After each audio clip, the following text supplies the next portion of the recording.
Welcome to the Techmeme Ride Home for Monday, June 27th, 2022. I'm Brian McCullough. Today, are we in for the biggest deluge in new Apple products maybe ever? Why, though, are the new MacBook Pros with M2 chips sporting slower SSD drives? Is your phone plan about to get more expensive? Are VCs actually cutting back on their investments? How much should we worry about Tether and something? Are DAOs really that decentralized? Here's what you missed today in the world of tech. What if we're about to enter one of the most ambitious periods for Apple ever, at least in terms of new products? That's the bold claim that Mark Gurman made in his weekly newsletter over the weekend. Quote, "From what I've been told, the company is about to embark on one of the most ambitious periods of new products in its history, with the deluge coming between the fall of 2022 and the first half of 2023. The new products will include 4 iPhone 14 models, 3 Apple Watch variations, several Macs with M2 and M3 chips, the company's first mixed reality headset, low-end and high-end iPads, updated AirPods Pro earbuds, a fresh HomePod, and an upgraded Apple TV.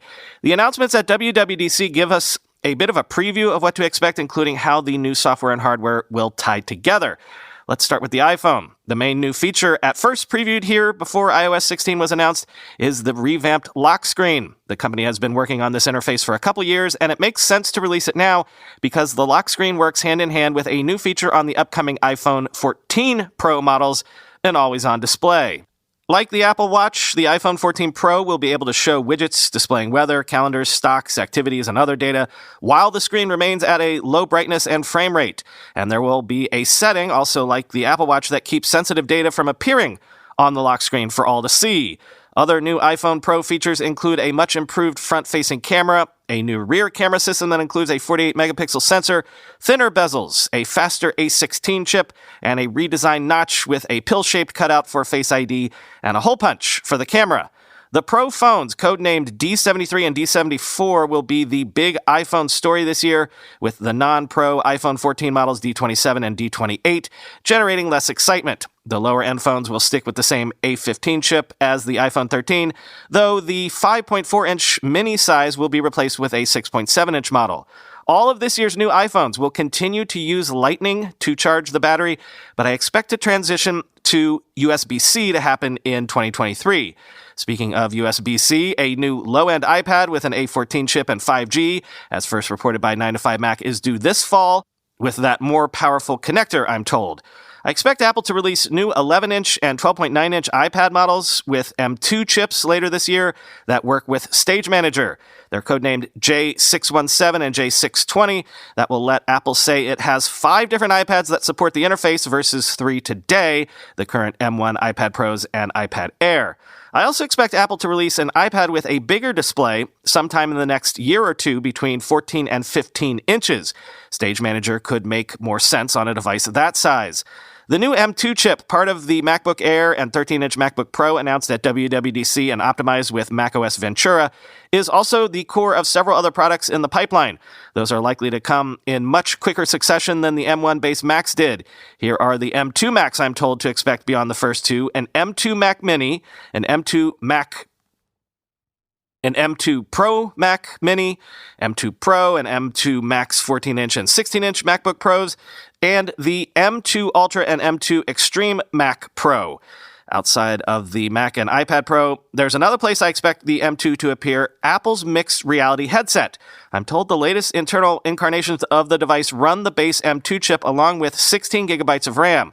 And speaking of WWDC, there were plenty of software-related hints there about the headset's operating system, Reality OS, and its features.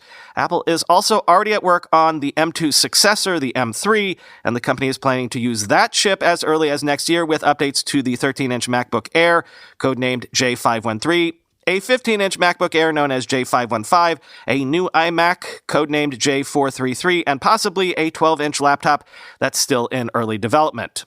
The other major announcement this year at WWDC was watchOS 9. That update certainly heralds what we can expect from the Apple Watch Series 8 this fall. As I've reported, Apple is preparing 3 new variations: a new low-end SE, a standard Series 8, and a rugged edition aimed at extreme sports. For those hoping for a faster chip in this year's Apple Watch, I'm told the S8 chip will have the same specifications as the S7, which was also the same as the S6. Next year's models, however, are slated to get an all-new processor, end quote.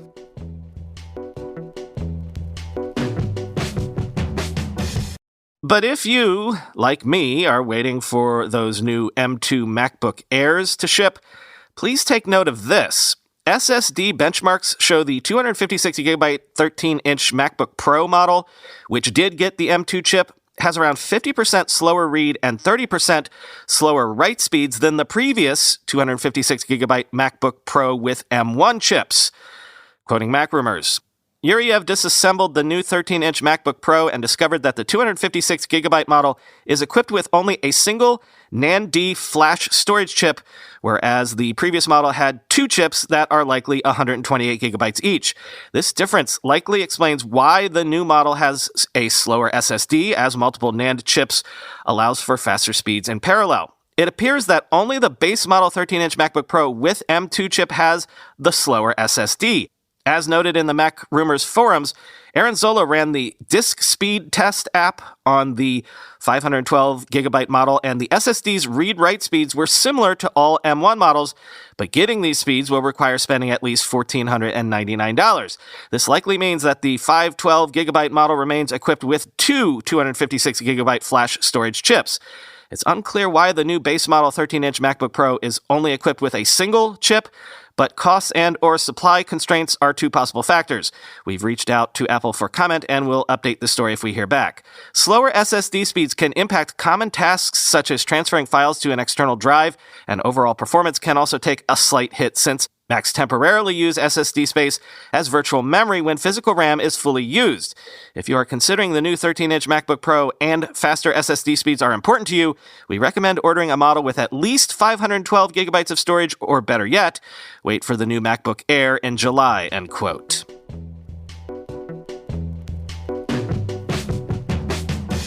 Maybe on a future space at some point, we can discuss why I recently switched my phone carrier to Verizon after spending 20 years with AT&T and Singular before that. But the Wall Street Journal notes that AT&T and Verizon have both raised the cost of some monthly and older mobile phone plans, while T-Mobile has largely kept most rates flat. Quote, AT&T, starting in June, raised the cost of its older wireless plans by up to $6 for single lines and $12 for family plans, encouraging subscribers to adopt newer unlimited data plans.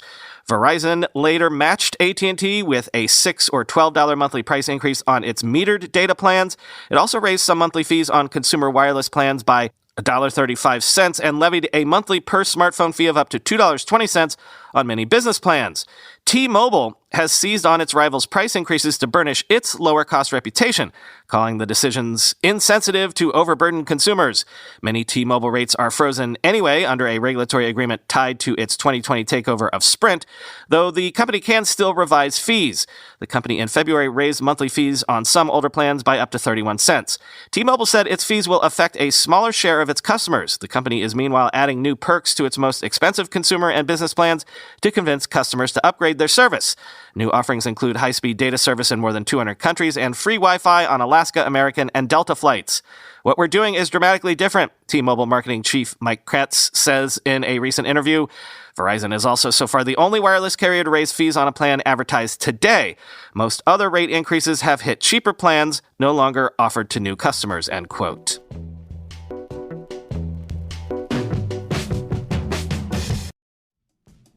In the modern workplace, employees log in and out of countless websites, services, and apps every day. How many of your coworkers use password 123 for every system?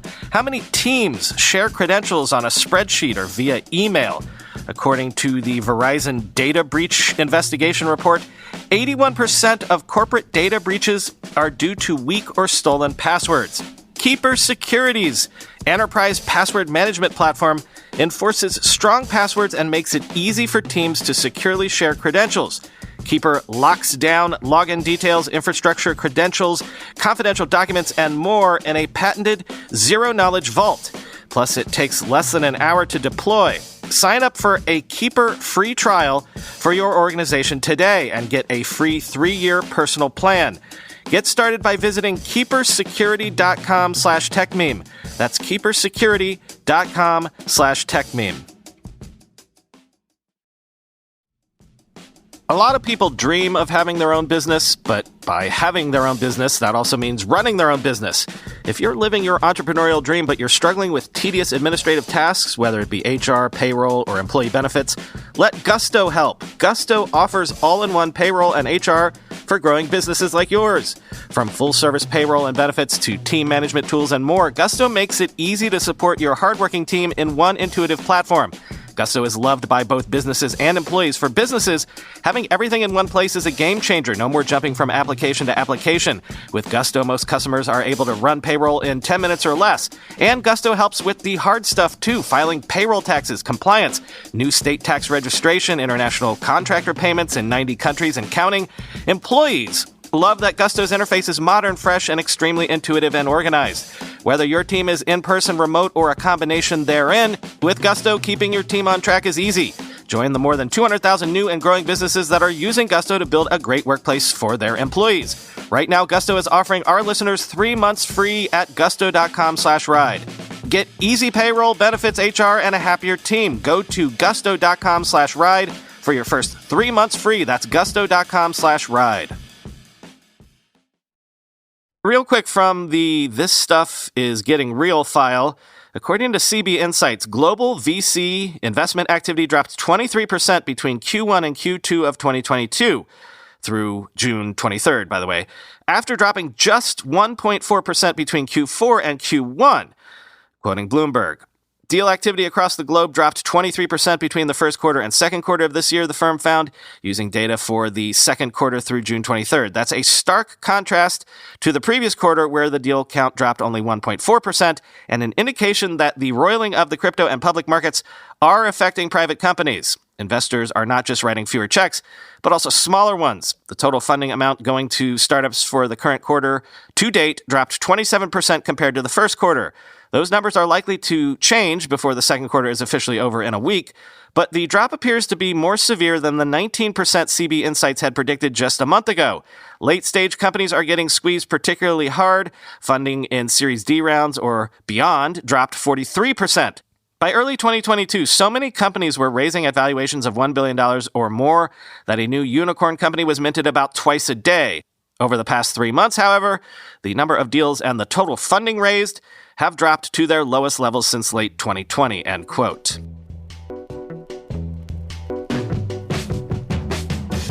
Here's something else to really keep your eye on if you're in the crypto space. As crypto markets continue to wobble, hedge funds are apparently increasingly shorting Tether, either as a bet against the broader economy or just the quality of Tether's assets. Quote, Tether is a stablecoin, which are virtual currencies that are supposed to be pegged to the dollar or other national currencies, and it is the most widely traded in the world. Tether's market cap stood at about $67 billion on Friday, according to CoinMarketCap data. In the past month, more traditional hedge funds have executed trades to short Tether through Genesis Global Trading, one of the largest crypto brokerages for professional investors. These trades are worth hundreds of millions of dollars in notional value, said Leon Marshall, Genesis's head of institutional sales. He declined to be more specific. A number of investors have been betting against Tether for at least 12 months, but more hedge funds got interested in shorting Tether after the collapse in May of another stablecoin, Terra USD, according to Genesis. Some hedge funds are shorting Tether as a bet about the broader economy. The Federal Reserve is raising interest rates to curb 40-year high inflation, scaring investors away from riskier assets, including cryptocurrencies. Other hedge funds are concerned about the quality of the assets backing Tether. Tether says it maintains an equivalent amount of reserves that include commercial paper or corporate short-term loans, bank deposits, precious metals, government bonds, and digital tokens. Some short sellers say they believe that most of Tether's commercial paper holdings are backed by debt-ridden Chinese property developers, the Wall Street Journal previously reported. Tether said in a blog post this month that, quote, these rumors are completely false, end quote. The company added that it has been reducing its portfolio of commercial paper. Tether's market cap has been declining since it briefly lost its $1 peg. It is down about $16 billion in market cap since a peak on May 5th, according to CoinMarketCap data, end quote. I've heard for years whispers that Tether blowing up is a serious sort of nuclear fear for the entire crypto ecosystem. I don't know enough about the space to be certain, but from what I understand, crypto's already lost 2/3 of its market value, so if Tether were to run into trouble, especially now, it would basically be Katie bar the door.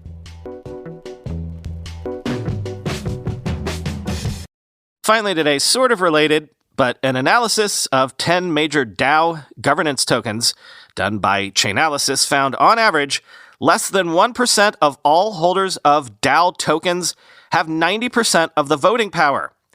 So, decentralized how, again? Quote, this has meaningful implications for DAO governance. For example, if just a small portion of the top 1% of holders work together, they could theoretically outvote the remaining 9% on any decision.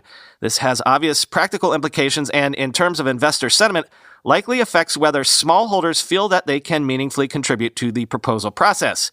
For a governance token holder, there are 3 key governance actions. Voting is simple. Any holder can do it. But what about creating a proposal? And what about passing it?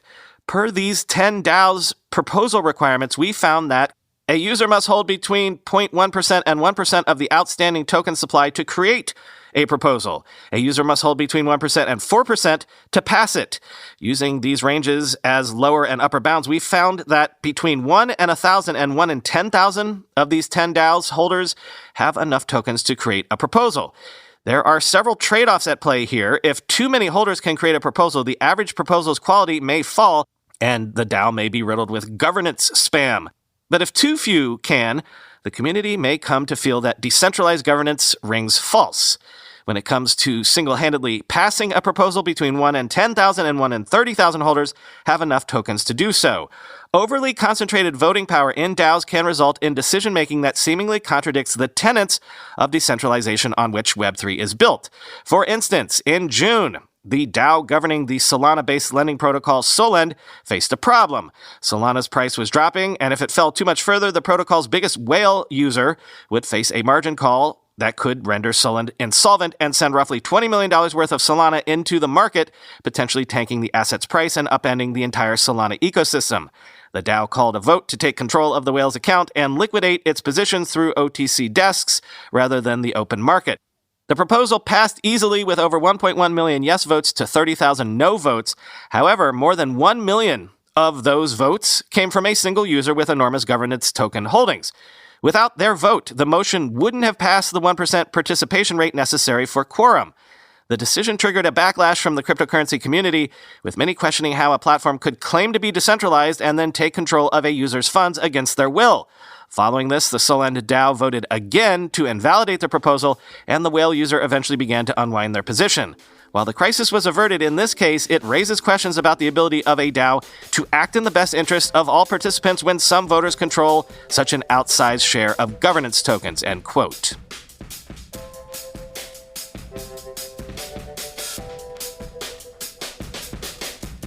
Nothing for you today other than I did a bad thing over the weekend and got hooked on a game of Crusader Kings 3 once again, so now all my free time is gobbled up by trying to keep my Kingdom of Brittany together, even though it's mostly the Kingdom of England, just with the Breton Peninsula still there at the bottom. We're going to try to explore and maybe get some territory in Aquitaine this afternoon, I think. Anyway, talk to you tomorrow.